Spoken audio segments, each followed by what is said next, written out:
మంత్రివర్యులు శ్రీధర్ బాబు గారు వారిని ప్రసంగించాల్సిందిగా కోరుతున్నాను. అందరికీ నమస్కారం. పెద్దలు, గౌరవనీయులు, మీకు మాకు చాలా అభిమాన నాయకులుగా వివిధ హోదాల్లో ఉండి మరి క్షేత్రస్థాయి నుంచి దేశ స్థాయి వరకు సేవలు అందించిన గౌరవ మాజీ గవర్నర్ గారు బండారు దత్తాత్రేయ గారు ప్రతి సంవత్సరం పూజ్యులు వారు హైదరాబాద్ తేజీబుకు సంబంధించి, హైదరాబాదు సంస్కృతికి సంబంధించి అందరూ అన్నలు చెల్లెలు మనకున్న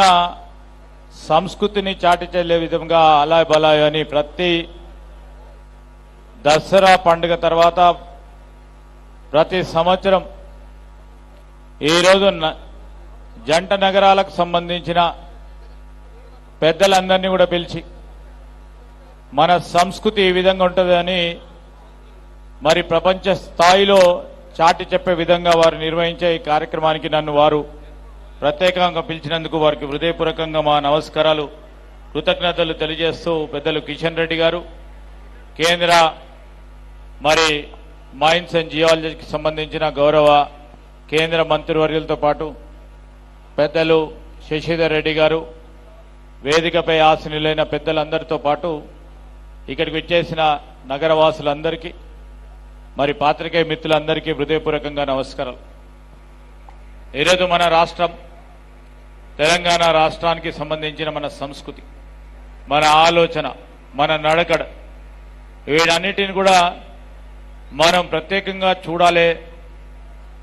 ఎక్కడ కూడా వెనకాడకుండా ముందుకు పెట్టాలనే ఒక ఆలోచన దృక్పథమే ఈరోజు ఇక్కడ హిందువులు, ముస్లింలు, క్రిస్టియన్లు వివిధ వర్గాలకు సంబంధించిన ప్రజలందరూ కూడా మమేకమై జీవిస్తూ ఉన్న తరుణంలో మరి మా సోదరిమని వచ్చి నన్ను పిలవటం, మరి మేమందరం కూడా ఇక్కడికి రావటం ప్రతి సంవత్సరం ప్రతి నిత్యం వారు కొరుక్కునే విధంగా ఈరోజు వారు గవర్నర్గా పదవి బాధ్యతలు మరి దేశంలో అనేక రాష్ట్రాల్లో వారు బాధ్యతలు నిర్వహించారు. అయినా కానీ ఇక్కడ ఉన్న వారి మూలం,